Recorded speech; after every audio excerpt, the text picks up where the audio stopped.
வணக்கம் friends, welcome to சுபீஸ் wonderland. இன்றைக்கி நம்ம சக்கரவள்ளி கிழங்க வச்சு ரொம்பவே சூப்பரான ஒரு ஸ்நாக்ஸ் ரெசிபி தாங்க செய்ய போகிறோம்.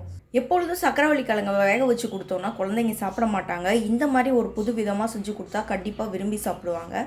வாங்க இது எப்படி பண்ணலாங்கிறத பார்ப்போம்.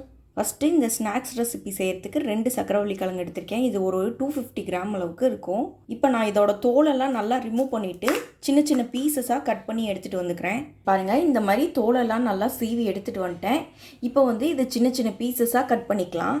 பாருங்கள், இந்த மாதிரி ஒரு மீடியம் சைஸ்க்கு சின்ன சின்னதாக கட் பண்ணி எடுத்துகிட்டு வந்திருக்கேன். கட் பண்ண சக்கரவள்ளி கிழங்கு எல்லாத்தையும் ஒரு இட்லி பாத்திரத்தில் போட்டு ஒரு 10 நிமிஷம் வேக வச்சு எடுத்துக்கலாம்.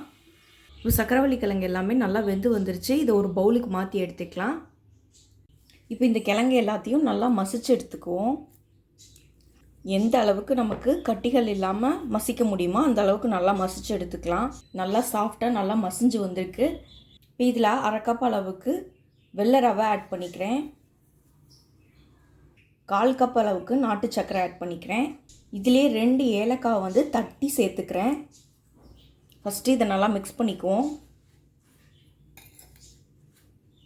நீங்கள் நாட்டு சர்க்கரைக்கு பதிலாக ஒயிட் சுகரும் கூட ஆட் பண்ணிக்கலாம். உங்களுக்கு இன்னும் கொஞ்சம் இனிப்பு தேவைப்பட்டுச்சுன்னா இன்னும் கொஞ்சம் எக்ஸ்ட்ராவும் கூட ஆட் பண்ணிக்கலாம். இப்போ இதில் ஒரு 1/2 கப் அளவுக்கு பால் சேர்த்துக்கிறேன். நல்லா கலந்து விட்டுக்குவோம்.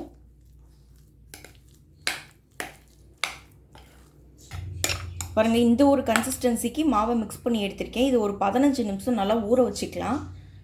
பாருங்கள், ஒரு 20 நிமிஷம் நல்லா ஊறிடுச்சு. இந்த ரவை நல்லா ஊறி வந்தனால ஒரு கெட்டி பதத்துக்கு இருக்குது. இன்னும் கொஞ்சம் தண்ணி ஊற்றி இதை நல்லா கலந்துக்குவோம்.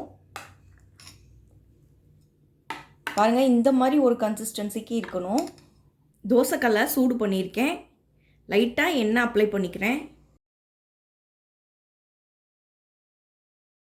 ஒரு கரண்டி அளவுக்கு மாவு எடுத்து ஒரு ஊத்தாப்பம் மாதிரி நம்ம இதை ஊற்றிக்கலாம்.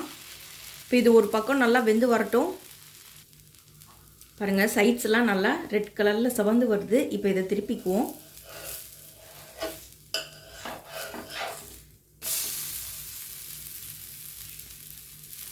இந்த பக்கமும் நல்லா வெந்து வரட்டும். இந்த பக்கம் நல்லா வெந்துருச்சு, திருப்பிக்குவோம். இப்போ எடுத்துக்கலாம்.